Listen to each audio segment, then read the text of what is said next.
we'll get started. So I'm Rabbi Wendy Geffen, going to go by Wendy tonight, joined by Rabbi Lisa Greene and Professor Dara Horn. We're doing the first name thing, so we just wanted to make sure we threw out the titles at the beginning, but we're really excited to be with you all. Just so everyone knows the structure for the evening, Rabbi Greene and I will be in interview mode for about the first 40 minutes or so, and then we'll move into the questions that were submitted in advance, and then if we have time, we'll move into an open Q&A. For those joining us as attendees, you can enter your questions into the Q&A box or into the chat box, and we'll do our best to get to those if we can. So Lisa, take it away. Hi, good evening, everyone. It's really good to see your names there, and it's a real privilege to be here with Dara Horn, who we have New Jersey roots and friends in common, and I have a love of her books, so we're just honored. As some of you know, and some of you are also fans of her work, Dara Horn is the award-winning author of 6 books, 5 novels, among them The World to Come, A Guide for the Perplexed and Eternal Life, and this current volume of essays, People Love Dead Jews, that we are exploring this evening. She's one of Granta Magazine's best young American novelist, or was. I guess you're still young, but you're well, just a little older than when you started. And her books have been selected by the New York Times Notable Books lists 25 best books, and many others. They've been translated into 11 languages. I kind of want to know what those are beyond the ones I would assume. Dara's nonfiction work has appeared in the New York Times, the Wall Street Journal, the Washington Post, the Atlantic, Smithsonian, the Jewish Review of Books, and she's a regular columnist for Tablet. And who says you can't leave the Ivy Tower? She has her PhD in Yiddish and Hebrew literature from Harvard. So Dara, it's just really great to almost be in person with you, not quite, but really to be with you this evening. And so I have to ask you, I know you explain it in the book, and I risk being redundant for people who've read the book, but in your introduction, you explain why you wrote the book, and that with an explanation that I found really powerful. You said you were leaning into the haunted house world of dead Jews, to paraphrase your wording. So could you explain to those of us who are here this evening, again, even though you wrote it, why did you write this book, and what is it, and why did you write it? Sure. Well, first, I just want to say thank you to everyone at North Shore for inviting me here this evening. I'm really thrilled to be here with all of you, in the luminiferous ether where we so often live. So thank you for having me. This book was a book I really didn't want to write. As you mentioned, my previous books are all novels. They all are dealing, all my books deal with aspects of Jewish life and culture. And, it was always really important to me to sort of have Jewish identity in my work defined from the inside. I never wanted it to be about what the world did to the Jews. I always wanted it to be about this development of Jewish civilization. It's also so important to me that when I would do events for my other books, I often would ask the audience, how many people here can name 3 concentration camps? And that's something a lot of readers can do. I would then ask those same readers, how many people here can name 3 Yiddish writers? And, a lot less people can do that. The reason I asked that question is because 85% of the people murdered in the Holocaust were Yiddish speakers. I'm kind of asking, why do we care so much how these people died if we really don't care how they lived? So I now look back at that, and I think I was kind of naive because I didn't really understand the vast role that dead Jews play in the wider world's imagination. So that was what brought me to this book. Specifically, the thing that sort of made me rethink this was in 2018. I was approached by Smithsonian Magazine, and they asked me to write a piece for them about Anne Frank. And I really didn't want to write a piece about Anne Frank. I was filled with dread about this idea. The normal thing to do would be turn down this assignment, but I'm a writer. I'm not a normal person. And, and one thing that I've learned over the course of 20 years of writing books is that the uncomfortable moments are often where the story is, right? Because that's where you're like about to learn something, right? When you're sort of put into this uncomfortable position. So I was sort of like, this is interesting. Why don't I want to write about this? And that was when I remembered a news item that was something that had happened at the Anne Frank Museum in Amsterdam. And I love that for this audience, I don't now have to spend 5 minutes explaining what the Anne Frank Museum in Amsterdam is. But the thing that had happened was that there was a young Jewish man working at this museum, and the museum would not allow him to wear his yarmulke to work. They made him hide it under a baseball hat. And he appealed this decision to the board of the museum. The board then deliberated for 4 months and then relented and let him wear his yarmulke to work. And I had seen this news story and I just thought, 4 months is a very long time for the Anne Frank Museum to ponder whether or not it was a good idea to force a Jew into hiding. Like, it was so absurd. And that was when I started noticing there's this like perverse thing that happens where people tell stories about dead Jews that make them feel better about themselves, and that those stories often require living Jews to erase themselves in order, to gain public respect. So I did write that piece for Smithsonian. It's now the first chapter of the book. The very first line, the opening line of that piece is, "People love dead Jews, living Jews, not so much." So I kind of thought I had gotten this out of my system. I'm like, okay, now I can go back to my life of writing novels. The problem is that piece came out in one of their fall issues in 2018. Within like a few days of when that piece came out was when there was the shooting at the Tree of Life Synagogue in Pittsburgh. It was like within hours of that attack, the New York Times calls me and is like, "Would you like to write about dead Jews?" I mean, they didn't put it that way, but I was like, at that point, and then 6 months later, it happens again. And as I put it in the book, I became the New York Times's go-to person for the emerging literary genre of synagogue shooting op-eds. Like, I did not apply for this job. And that was when it really hit me that this was the only thing that my editors at non-Jewish publications wanted me to write about. Was, this sort of like sad and beautiful and inspiring stories about dead Jews. And at that point, I just, again, thought like, well, the uncomfortable moments are where the story is. And then I thought, I've been avoiding this topic for 20 years, and I'm just going to dive into this and see what I find. And it's one of these things that, like, once you see it, you can't unsee it, and it's kind of everywhere. And yeah, that's what I discovered. It is, once you see it, you can't unsee it. I mean, since I read the book, I'm looking at lots of things differently. I was even at the Anne Frank house a week ago, and I was looking for the guy with the kippah. I didn't see him, but maybe he wasn't working that day. I mean, it was 4 years ago. Hopefully he's gotten a better job by now. But, I definitely was thinking like, oh, these people don't look Jewish, but anyway. So as you mentioned to you earlier, before everyone got on, I led a book discussion on your book about a month ago, and people in the discussion, and myself included, acknowledged that we were uncomfortable. I mean, it's an uncomfortable topic, right? I admit to having an approach avoidance response to your book. I'm deeply engaged and drawn in by your beautiful writing, and utterly uncomfortable. Like, I read it the whole time with a knot in my stomach, like, oh, like, what in the responses you've gotten to your book have made you think, oh, I did this? I don't know if right is the right word, but like right, or what has made you rethink the book and the responses you've gotten since it's come out? Sure. So the responses to the book have been, really not what I expected. One thing is I expected just a lot more mixed reviews and a lot more trolling. And, I got amazing reviews for this book, almost without exception. And very minimal trolls. Like, I mean, I get some hate mail, but like not nearly as much hate mail as I thought I would get. But the thing that's sort of really, there's sort of two responses that I've gotten, neither of which I anticipated, that have really sort of made me rethink this subject.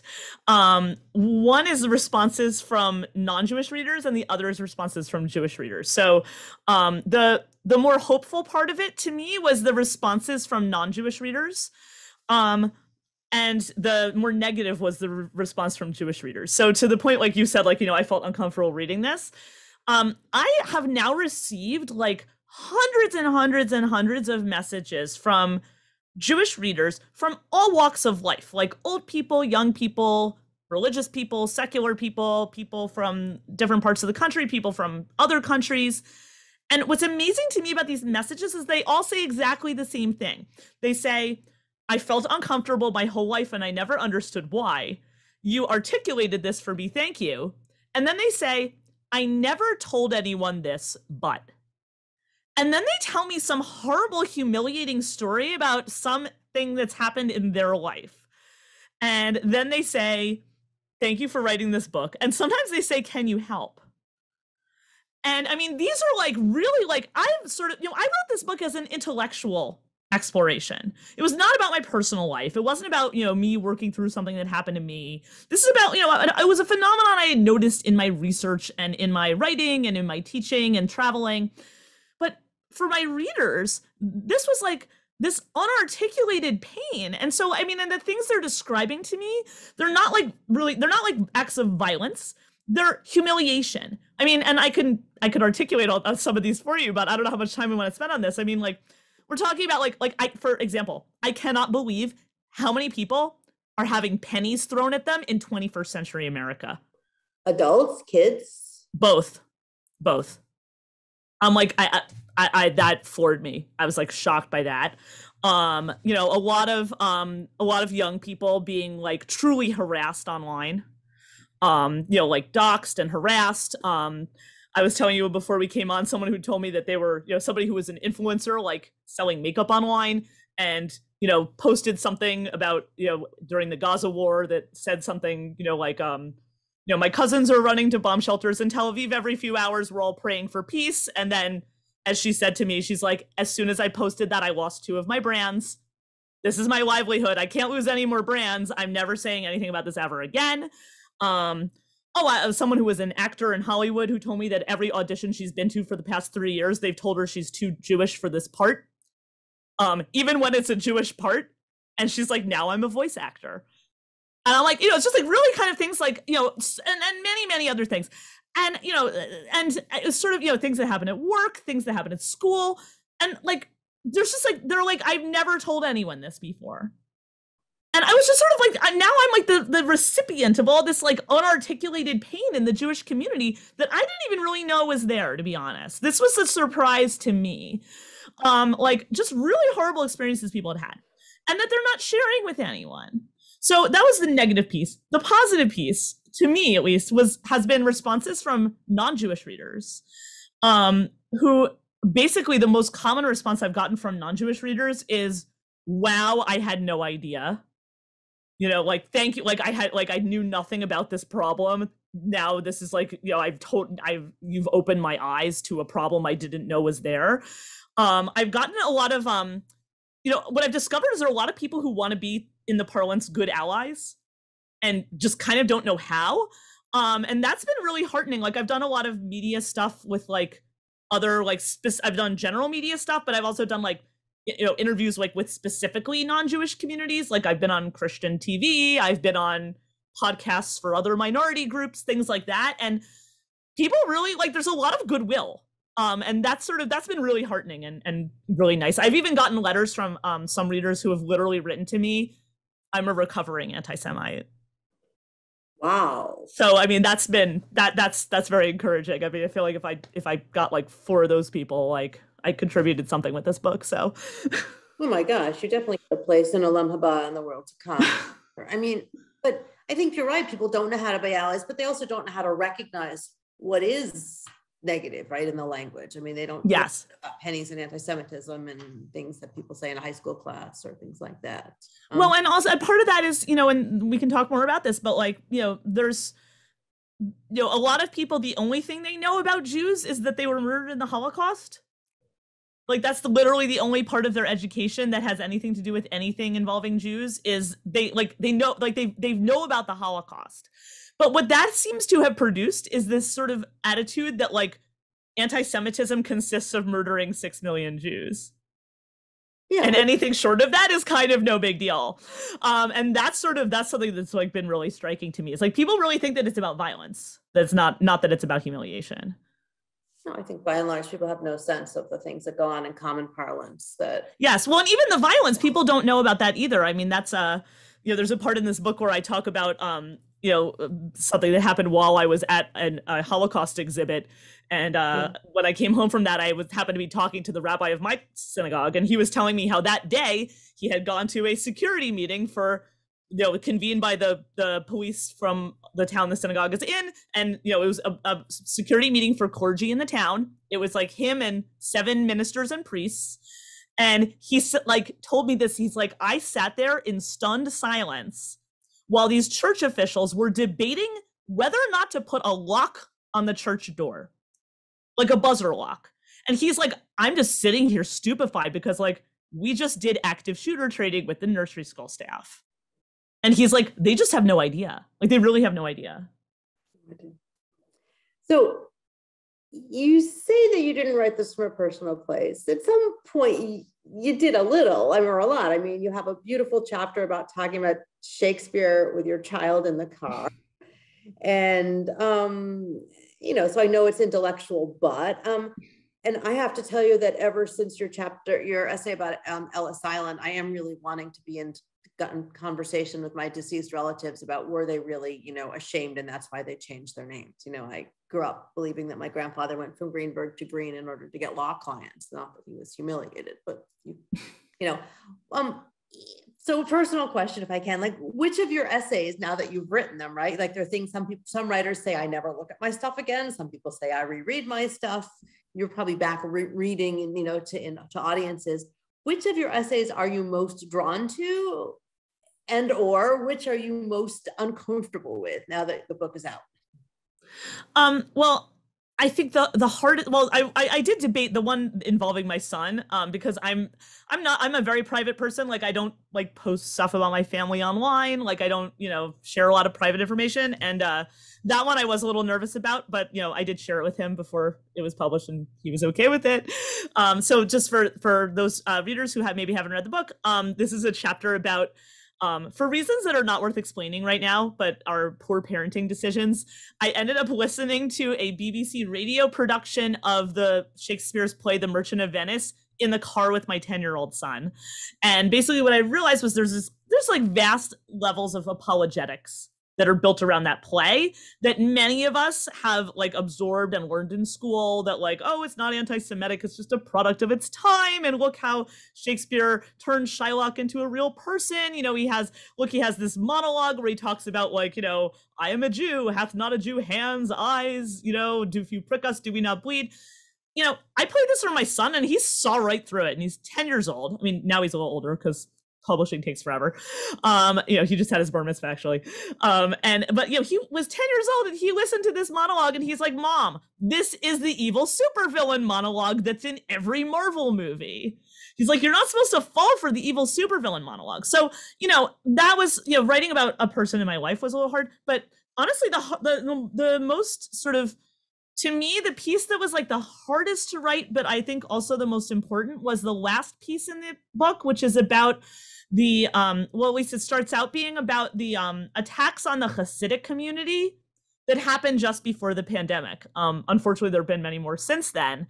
But it was something that sort of I had noticed, and it kind of brought the book full circle, because, I started this project being I'm going to unpack this idea of why I'm so uncomfortable when the New York Times calls me and is let's write about dead Jews. When those attacks were happening before the pandemic, New York Times did not call me. And that was even more uncomfortable because, and just for people who, there were many, many attacks on the Hasidic community, physical attacks, lethal attacks before the pandemic. The ones I focus on in the book are, there was a shooting at a kosher grocery store in the Satmar community, Hasidic community in Jersey City, New Jersey, which I live in New Jersey. This isn't far from where I live. And then the other one I write about is there was an attack in Muncie, New York. So this is an upstate New York community with a very large Hasidic population. Somebody literally walked into a crowded Hanukkah party with a 4-foot machete and just started slashing people. And this, for either of these attacks, the New York Times not calling me for the quick op-ed. And then I'm like, again, this is interesting. Why? Well, then I read through all of the news reporting on those attacks. And I could not find a news article that didn't say something derogatory about the community being attacked in the process of reporting the attack. And like, you just realize like how deep this is. I mean, I can give examples of this, but like, I mean, it was just victim blaming, and it was so open. And you sort of like, at that point, as I said, like I kind of gave up, because that's when I sort of hit a wall in this book. And in a sense, I didn't know how to end it, because like, yeah, I don't have a happy ending for you. I really, really don't. I mean, the book does have a sort of a resilient sort of ending, but you have your own learning in the end. Yeah. Yes. It's me returning to Jewish texts, but like, readers often are frustrated by that, because some readers have been, at the end I talk about participating in Daf Yomi, which is this, study of Talmud. Some readers are like, how is this your solution to anti-Semitism? I'm like, it's not. It's not. It's a refuge. That's all it is. It's not a solution. So yeah, because that's the other thing I've discovered, is that readers, and I never had this happen to me before because it's my first nonfiction book. It turns out that when you write a nonfiction book where the purpose of the book is to like diagnose a problem, people are not satisfied with that. They want you to solve the problem. Yeah, and they, I'm sure, then critique you for what you didn't set out to write, right? I mean, like the next step of it. So, well, I don't blame them though, because I mean, that's like literally like every time I do an event with this, someone's like, so what's your solution? I'm like, literally, you want me to give you the final solution to the Jewish question? Sorry, I went there, but I was like, I mean, you're good. No, you're good. I'm going to turn to Wendy. Sure. Please tell your son thank you, because I thought that his cutting to the chase was brilliant, and just a lot. And my kids, all three of my kids were reading Shakespeare at the time that I read your essay, so we had a whole fascinating conversation from it. So thanks. Excellent. My daughter's now reading Voltaire. Same problem. Yeah. Yeah. Good luck. Thank you so much, Lisa and Dara. I was there listening and wrapped in the conversation. And I where you've ended is exactly where I want to pick up, which is endings. One of the, for me, one of the most resonant themes of your book was sort of the tension that you identified with, whether it's Holocaust literature or just our desire for there to be endings, things that can be sort of wrapped up, inspired, happy, feel good, or maybe like have some sense of purpose or learning, even if it's not happy, and how you contrasted that in many different ways. And I wonder if you could share a little bit about the variance between what you've seen in Holocaust literature, Western style, versus Yiddish writers. In particular, for those who read the book, you'll recognize this part, but for those who didn't, it's just such a striking contrast. And I'd love for you to share a little bit about that if you. Sure. So there's a couple places in the book where I do this, but there's we started the conversation talking about Anne Frank, and, of course, the most famous line from Anne Frank's diary is where she says, I still believe in spite of everything that people are truly good at heart. And this is like, the line that's on the book jacket, it's on the wall of the museum, it's on your test in 9th grade when you read this in 9th grade. And, and as I say in the book, we say this line inspires us, but what we really mean is that it flatters us. Right? Because it makes us feel forgiven for, lapses in our civilization that lead to piles of murdered girls. It's like there's this murdered Jew who's offering you absolution from your sins. Well, if that sounds familiar from other religious traditions, it's not a coincidence. But, and what I think is amazing about that is that, there's a much simpler explanation for why Anne Frank wrote that line. Anne Frank wrote that line, about being truly good at heart. She wrote that line 3 weeks before she met people who weren't. 3 weeks later, she's arrested. She's deported to Auschwitz. And guess what? She met people there who weren't truly good at heart. So, like, don't you think she would have had something else to tell us? I mean, like, this is like, you have to kind of dump that reality. So to go to the point about Yiddish literature, in the book, I contrast that with another very similar situation, young Jewish person who kept a diary during the Holocaust that's discovered after their death. This is a Yiddish writer named Zalman Gradovsky. The difference is that Zalman Gradovsky wrote his diary in Auschwitz, he was part of the Sonderkommando, which is what the Nazis called these Jewish prisoners whose job was to escort other Jewish prisoners into the gas chamber and then remove their bodies and burn them. And he writes about this experience. And like, you know, he's not talking about how people are good at heart. Doesn't come up in his work, strangely, right? And he also isn't like, you know, turning this into a theological conundrum. I mean, he's like, he says, you know, these fires were lit by the barbarians of the world who were hoping to drive darkness from their own lives with its light. Right? I mean, he's not like turning this into like, you know, blaming God or something. He was actually a religious Jew. He was davening every day. People who knew him said that he said Kaddish every day for everybody whose bodies he burned that day. He died in a revolt that he organized that lasted one day. But like, that's the sort of, you know, there's this like unvarnished reality, right? I mean, he's literally he's talking about how people are singing Hatikva in the gas chambers. He's talking about the experience of like burning these bodies and thinking about each person as he puts their body into the crematorium. I mean, like, it is like totally brutal, you know. And then I talk about Holocaust fiction in a later part of the book. And I look and I just noticed like there's so much like Holocaust fiction that's been published, like, you know, in the recent decades. It tends to almost always in non-Jewish languages. It's almost always about non-Jewish rescuers who unfortunately were statistically insignificant in numbers. Yeah, not a very typical experience in the Holocaust. It tends to be like this uplifting thing about like, you know, good people who made the right choice kind of thing. And I give another example of Holocaust literature in Yiddish. And it is fiction. It's a novel by a Yiddish writer, Chava Rosenfarb. She herself was a survivor of the Lodz ghetto and Auschwitz.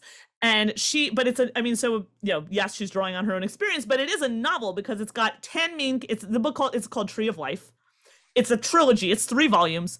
She has 10 main characters, one of whom is kind of like her, but the others are not.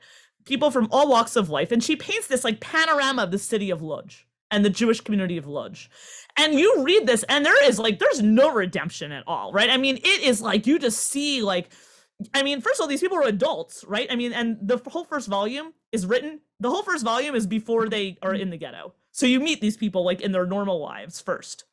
And then it's like when they're put in the ghetto, like they're the same people who you met in volume 1. Like they haven't changed. They're just in these horrific circumstances. And it's like, you know, she's not like trying to inspire you, right? I mean, she's rendering this reality. And what I talk about in the book is this like narrative arc that's expected in English language literature. Think about what we expect of a story, even just as readers, not as scholars or anything, just as readers. Like we want the good guys to be saved, right? We want the main character to have an epiphany. You know, if that doesn't happen, we at least want there to be a moment of grace. I mean, these are very Christian terms.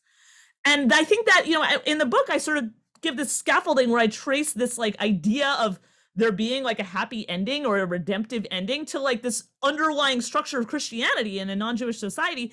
And I show how like when you read Yiddish literature, not just about the Holocaust, like about anything, or Hebrew literature, like those writers in Jewish languages, like they don't give you those things.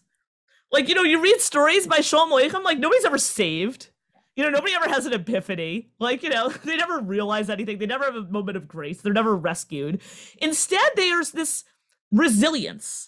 The structure of the story is built on creative resilience. And that's sort of like, that's what's driving the story. It's like calamity after calamity happens. And then you see how the characters respond creatively to those calamities. And you see that in all kinds of fiction. And in Chava Rosenfarb's book, you see it too. It's like, you know, there'll be this family and then like main character is murdered, is shot in the street and dies. And then we still continue following that main character's spouse. And we see that main character fall in love with someone else. Right? I mean, it's sort of like, you know, or you see like, you know, this person who's a painter and he keeps painting, right? I mean, it's sort of, that's the power of the story. There's still a structure to the story, but it is based on, you know, it's based on this creative resilience. Yeah, thank you so much for that. I found myself really wrestling, I guess, with the question of where and I'll just use myself as sort of like the sample American Jewish person who lives an identity that's mixed up with a lot of different components, and sort of the yearning on some level that I have to feel satisfied by an ending that has redemption, some sort of inspiration.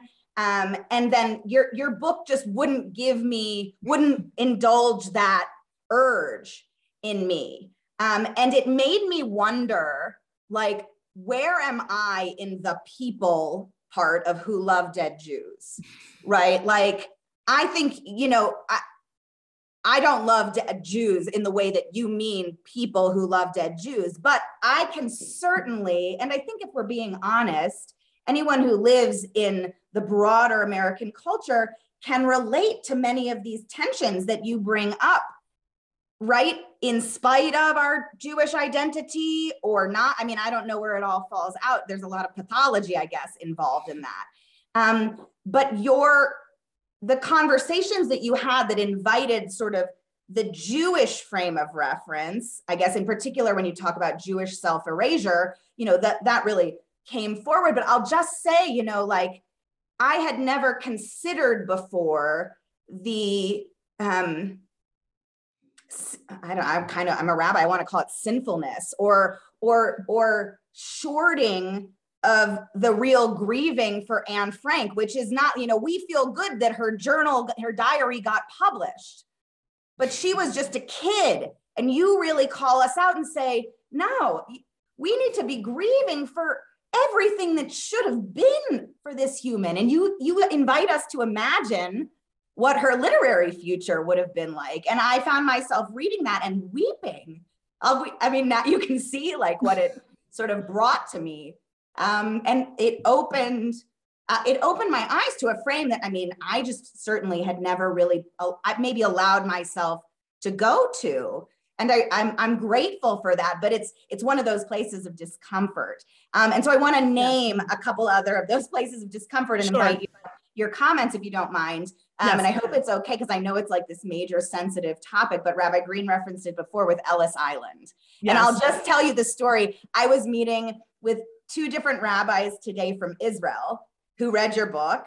And I was like, Ellis Island, oh my God, Ellis Island. And they were like, they each told stories of how they shared what they learned in your book with people who screamed at them, are still angry with them, felt that they had lost their mind for asserting the mythical nature of this narrative. So I wonder if you could speak to Ellis Island.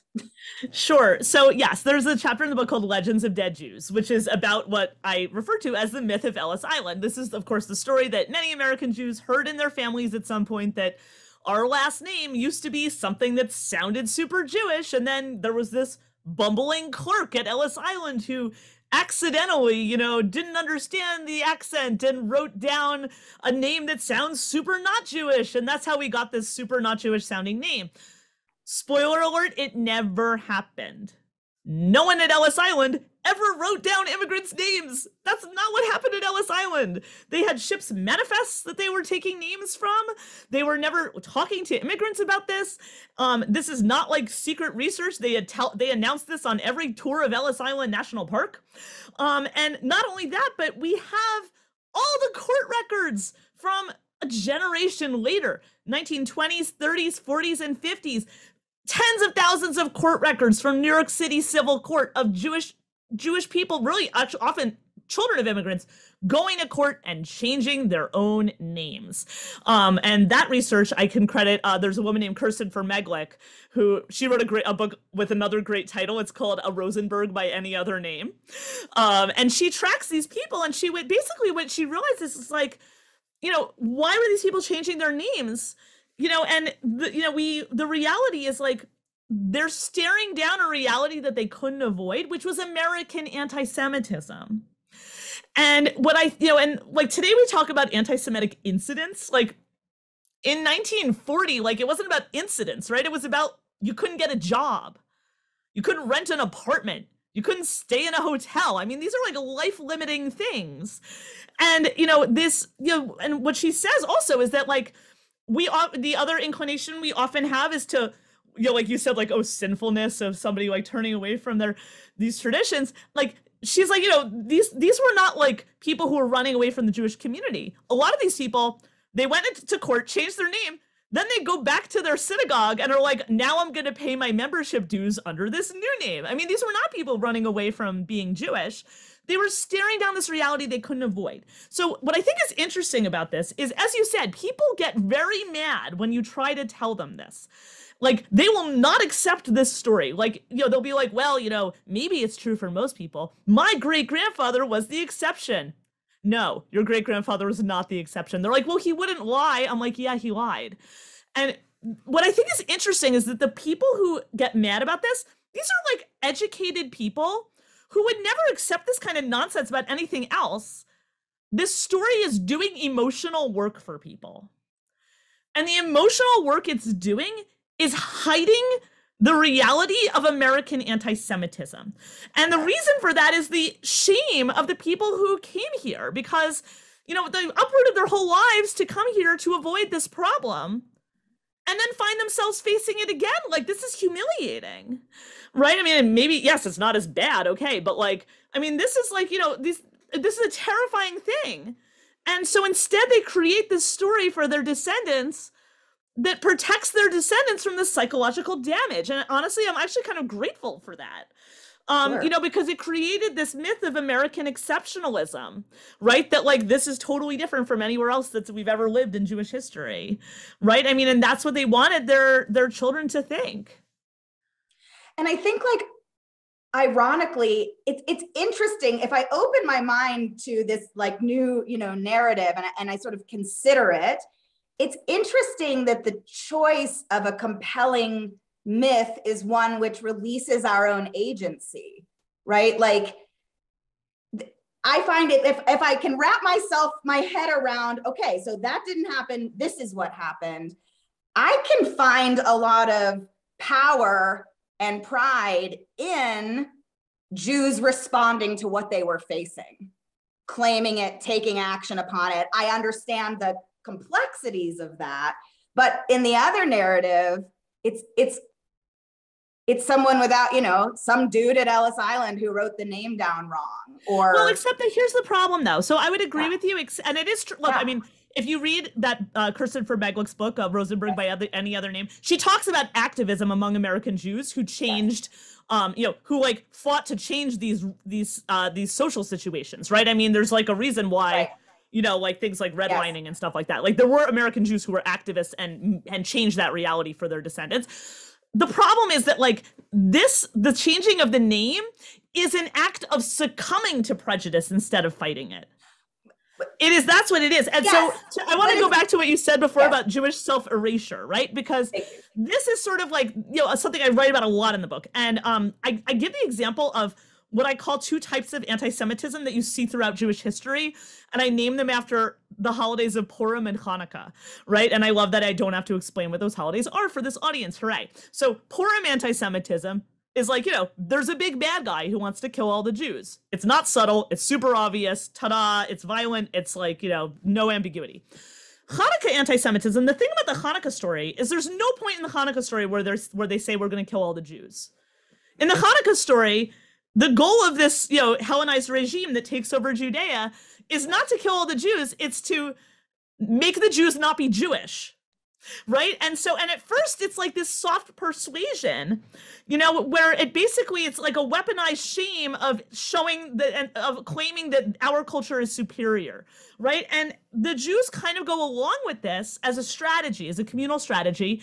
My favorite example of this is the Jews in ancient Judea. They built a gymnasium in Jerusalem, sort of like, to be like, we could be a good vassal state, and, to play these Greek games, and which was like a huge part of ancient Greek culture. If you've ever been in an art museum, that ancient Greek athletics were played in the nude. They then recruited teenage Jewish boys to participate in these games. These teenage Jewish boys had their circumcisions reversed so that they could participate in these Greek games. I don't even want to know how that's possible medically, especially with that anesthetic. I don't want to know about it. But what's interesting to me about this, I mean, that is like literally a self-editing, right? That is a literal self-erasure where you're responding to a society that's not saying, we're going to kill you, but that's rather saying, we love Jews, but here's like XYZ things that we find totally unacceptable about Jewish culture. And so, you know, basically it's this non-Jewish society telling you how you're allowed to be Jewish. And that's the sort of like, you know, that kind of, and there's these accommodation strategies that Jews and non-Jewish societies have taken on. And you see it even today. I mean, there's a whole different track we could take this conversation of examples of how this happens today. Absolutely. Yeah. You know, this sort of notion of Jewish self-erasure and if it's conscious or not. And I guess with the tensions of assimilation, right, in a society, and how one draws those boundaries or where they draw them, and if they have the choice to draw them, are all really powerful questions for us. I have one more question before we turn to the questions in advance, which is, I wonder if you might respond on your thoughts about your book, sort of where Rabbi Greene began, given the events of Colleyville. And as we were talking before, just this past week, if you want to share a little bit about your Ohio example. Sure. So, you know, so the events in Colleyville I'm sure everyone here remembers, this was, you know, in January, this, you know, hostage situation in the synagogue where somehow ranting gunmen talking about how Jews control the world and calling a rabbi in New York to, like, you know, release a prisoner. Somehow the FBI still came out that day and was like, this is, you know, an event that had nothing to do with the Jewish community. Like, yeah, the guy would have held up a pet store, except that, you know, the pet store had too much security and he went to the shul instead, right? What I think is amazing about the Colleyville incident is that the New York Times called me to interview me that weekend. And so, like, you know, I mean, as we all remember, we're all like glued to, you know, refresh after Shabbat, being like, what is happening here? Like, are these people going to be okay? Everyone, like in my community, they had like a spontaneous, you know, prayer service with like 900 people online. I mean, I know a lot of communities did this. The New York Times calls me the next day for an interview about the big news story of the weekend. You know what it was about? Anne Frank. I could not make this up. I'm like, why do people feel the need to enact the title of my book every day of my life? It was like about this ridiculous thing. It was on 60 Minutes about, you know, that there was this book that came out that was like, ooh, we discovered who betrayed Anne Frank. It was a Jew. I'm like, yay, achievement unlocked. You figured out how to make the Holocaust the Jews' fault. And this is what you're calling me about. So, yes. So, but I mean, you see how, like, yes, if those people were murdered, you know, that would not be what the New York Times would be calling me about. They'd be calling me about the dead Jews, right? Because that's what they called me about. They demonstrated that. They called me about Anne Frank. They didn't call me about Colleyville. The other incident, so that Wendy's referring to, is I spoke this past weekend at a synagogue in Columbus, Ohio. And when I arrived at the airport, the rabbi who picked me up said to me, you know, I just want you to know what you're walking into here. We just found out that there was a plot against the Jewish day school in town that was foiled. They just arrested the guy who was threatening to shoot up the school and shoot up the parents when they came for the, you know, the carpool line. The guy was a security guard at the Jewish school. He was the security guard. And he worked for a private security firm, which many of the other, I mean, this synagogue that I was speaking at, I mean, he had been there too as a guard on the weekend and at, you know, other times that he wasn't at the school. And I mean, this was just horrifying. But I mean, yeah, not in the news because, I mean, but of course, if, you know, God forbid this guy had succeeded in his plot, we would have heard about it and then we would have all been very sad and it would have been so sad. Right. But I mean, to me, this is like much more terrifying because now you have to sort of retool like how you're thinking about security in the Jewish community. And again, it sort of raises that question where it's like, I think like our non-Jewish neighbors, like they don't even really know what we're dealing with here because those stories don't make the news. Yeah, pretty terrifying. Yes. On just about every possible level. So I thank you. I don't know what the right words are to thank you. I now have a solution that I give to people. I don't know if that's give it to us. I have a solution, but it's not really what you want. Your happy ending is not really what you want. It's not like we can all just get along. But I do sort of and I used to sort of resent when people would ask me for the solution to this problem, and now I sort of have thought about it more. And it occurs to me, and this I've thought about because of my non-Jewish readers who really come to this book and are like, wow, the only thing I knew about was the Holocaust. That's not their fault that the only thing they know about is the Holocaust. That's the only thing in the high school history textbook about Jews, right? That's the only place Jews show up in the high school history textbook. And I'm like, this is a massive erasure, right? Because Jews are not like bit players in the history of the West, right? I mean, Judaism is foundational to the history of the West. Imagine if we were to flip this narrative over and to share with people the riches of Jewish civilization. And the reason that I know that this has potential to work is that when non-Jews learn like the slightest thing about Jewish culture other than the Holocaust, they immediately see the power. And so this is my little hopeful anecdote that I can leave you with. I see how I'm caving to American expectations. So I was speaking at as you heard, I'm an academic. I study Hebrew and Yiddish literature. I was speaking at an academic conference in Seattle for Hebrew scholars. Everybody at this conference is like a Jewish professor who teaches Hebrew somewhere, except 3 people who were sitting in the back of all the sessions in this Hebrew conference taking really careful notes. These 3 people were from the Wampanoag Nation. These are Native Americans who were from eastern Massachusetts. These are the people whose ancestors encountered the Pilgrims.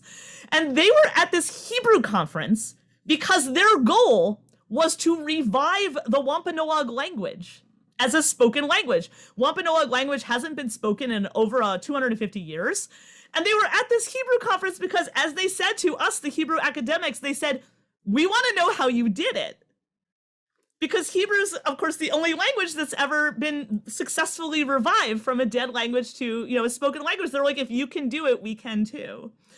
And so I think that there's a lot that we have to offer our non-Jewish neighbors. And, I think that there's a way that we can sort of turn this story around and that people would actually be amenable to that. That's what I've discovered in publishing this book.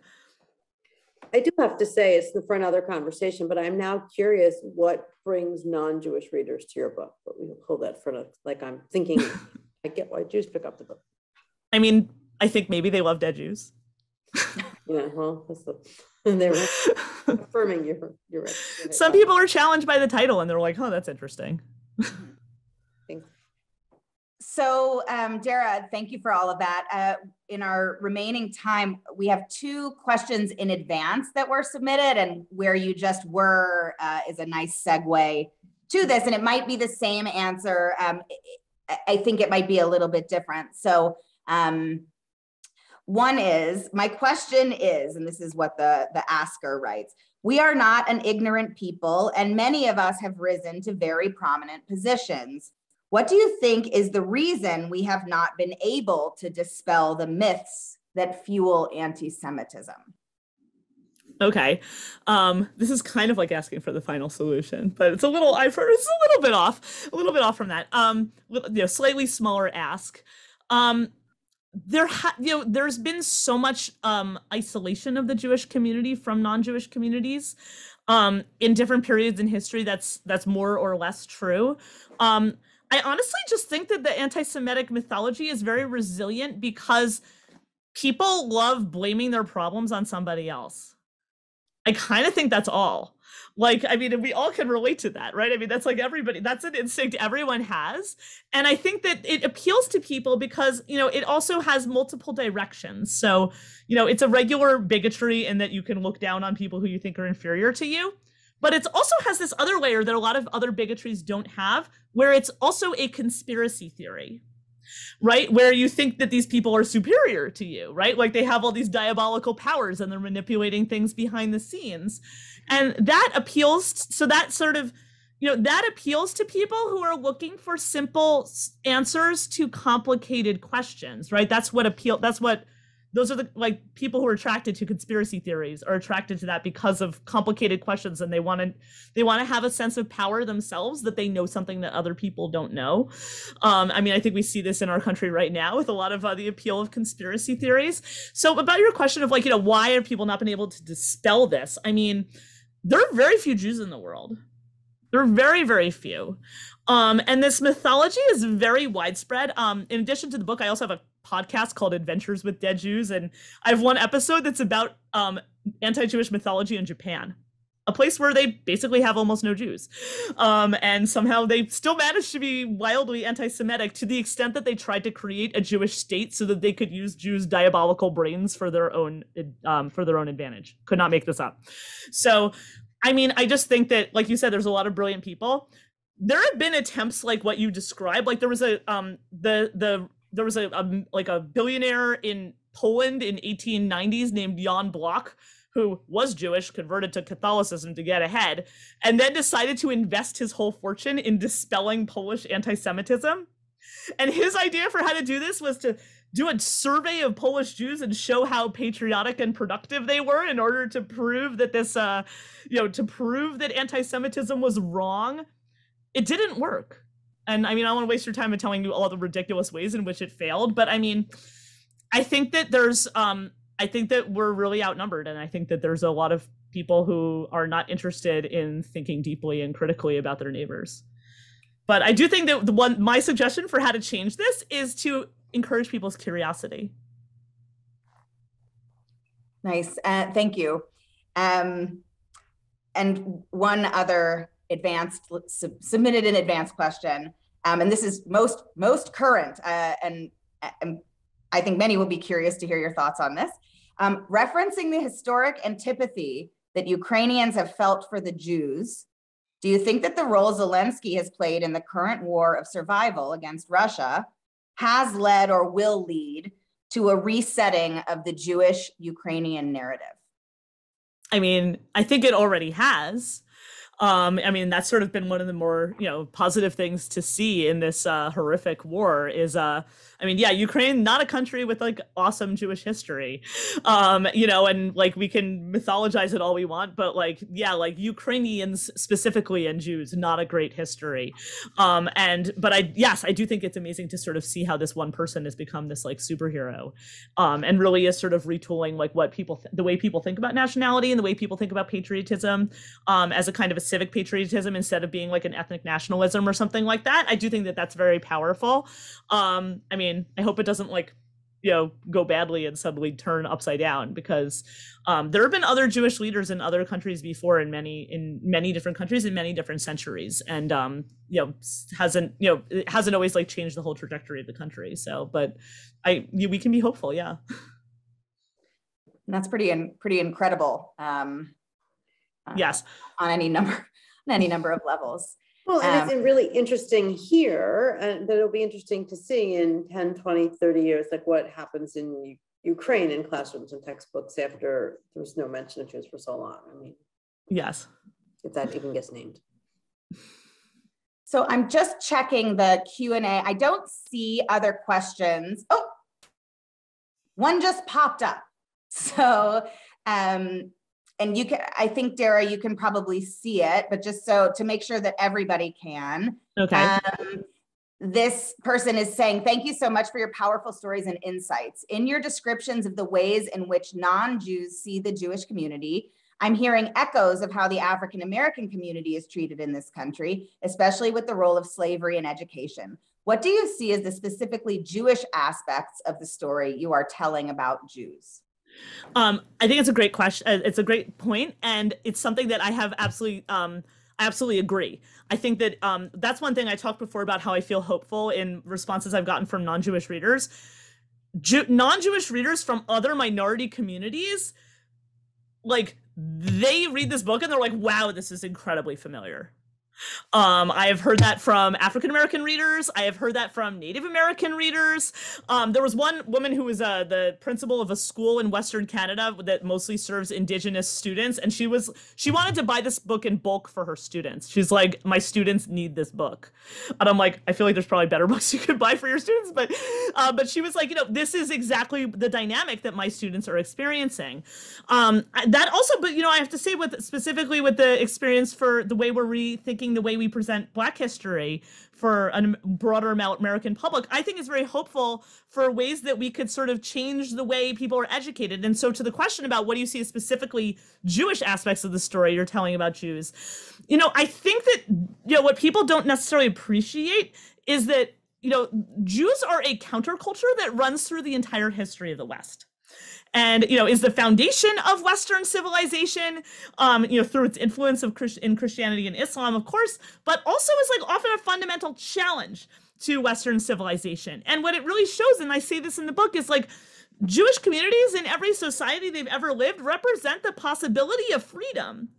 Because these are communities that did not conform to what their neighbors wanted, right? And they often paid a very heavy price for that, but they'd still maintain this distinctiveness. And I think that really is a model that you see with other minorities as well, right? And you see that kind of resilience and the ability to, sort of maintain a cultural tradition, under enormous pressure to conform. And it really is a non-conformist tradition. It is a counterculture. And that is something, like when you say specifically Jewish aspects of telling the story, that's exactly what the Torah is. I mean, like when I say it's a counterculture, it's like, I think that there's this thing we do when we try to teach people how not to be bigoted, where we say like, oh, see this group of people over here who you might be prejudiced against, you shouldn't hate them because they're just like everyone else. And the problem with that is that, Jews spent 3,000 years not being like everyone else, right? Like uncoolness is Judaism's brand, right? I mean, this goes back to ancient times when the whole ancient world's like worshiping Marvel Cinematic Universe of sexy deities, and Jews are like worshiping the bossy, unsexy, invisible God. So, I do think that there's specifically Jewish aspects of this story that are about the development of a civilization that is an independent civilization within this broader framework of a non-Jewish society. It shows what's possible. And I actually have been, the thing that makes me hopeful about this is you see how other minority communities have succeeded in this, right? Have succeeded in sort of changing the way the broader, the broader public thinks about their history. It is possible. And also you see the success of the Jewish community in getting Holocaust education into schools. I mean, while I find that it's limited, it didn't used to be there at all. I mean, and, that was a triumph of the Jewish community to get that taught in schools. And so that, there is a track record here for making this story relevant to a broader public. Absolutely. Thank you so much. And you don't tie it up and wrap it up in a bow for us perfectly, but you do give us a somewhere to move and something for which to hope. And I think I speak on behalf of everyone here tonight by saying thank you for that and for everything you have offered, not just in this book, but in all of the expanse of your work. I know it has been a great enrichment in my own life. I know Rabbi Greene shares that same sentiment, and I know so many of the people who are joining us this evening do as well. So for everyone, we thank you for being with us tonight. We wish you a safe and good evening, and we hope to see you soon.